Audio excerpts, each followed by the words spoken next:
I started shorting my favorite bond fund today because I think in general those longer dated yields could rise from here. My most important jobs are to reduce risk and put the odds in my favor.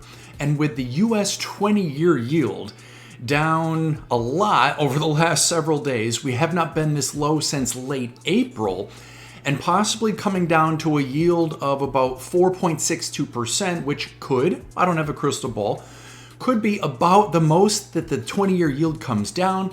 I thought it was appropriate to take a short bond fund position today. Remember, if I am right and the 20-year yield and those longer dated yields generally rise from here, meaning those bond prices are falling, it's an inverse relationship, then the favorite bond fund should decrease in price. That would make my short position money. So let's see what happens. I am now short my favorite bond fund. The masses, the emotional herd, they always eventually leave the stock market with less money than they started with because, in my opinion, they try to overcomplicate things and they try to outsmart the stock market. Those who make money in the market simply invest in the largest increases in sales, revenues, and profits because generally that's where the largest increases in the stocks are. Artificial intelligence and the Magnificent Seven continue to generally be all that matters right now, and I have shared that with you for quite some time. The term AI was cited in 287 earnings calls conducted by S&P 500 companies in the second quarter of 2025. That is an all-time high,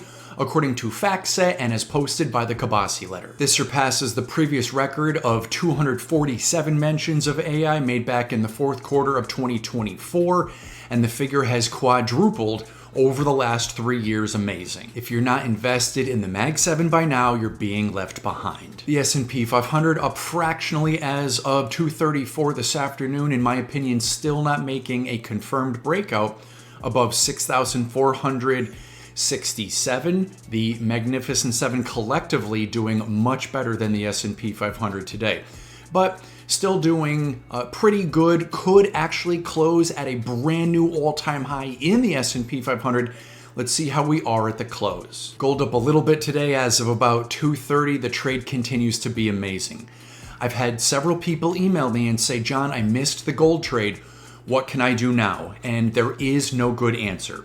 In my opinion, you can do kind of two things. Number one, just buy gold at any time you think is appropriate for you. But because it's up like 10% since August 19th alone, if you do buy gold here or anywhere around here, immediately set a stop loss. So you only lose as much as you are willing to lose.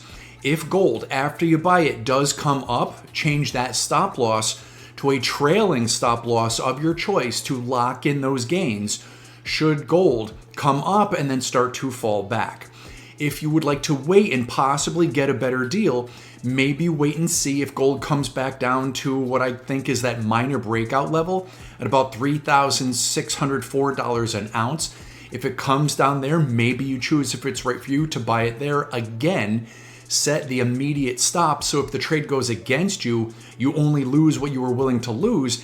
And if gold does come down to there and then pop back up again, maybe set a trailing stop sell order. That's my opinion on gold if you are not in already. If you are already in like I am, congratulations. US oil up a little as of about 2:30 this afternoon. In my opinion, the price can fluctuate anywhere between $61.53 and maybe as high as $64.42.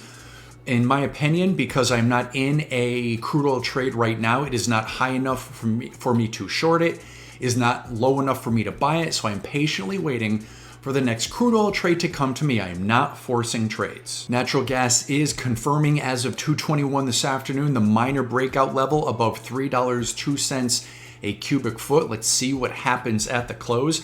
But if it can do it, that would be wonderful. That's great for my long natural gas trade, which, yes, I'm still underwater on a bit.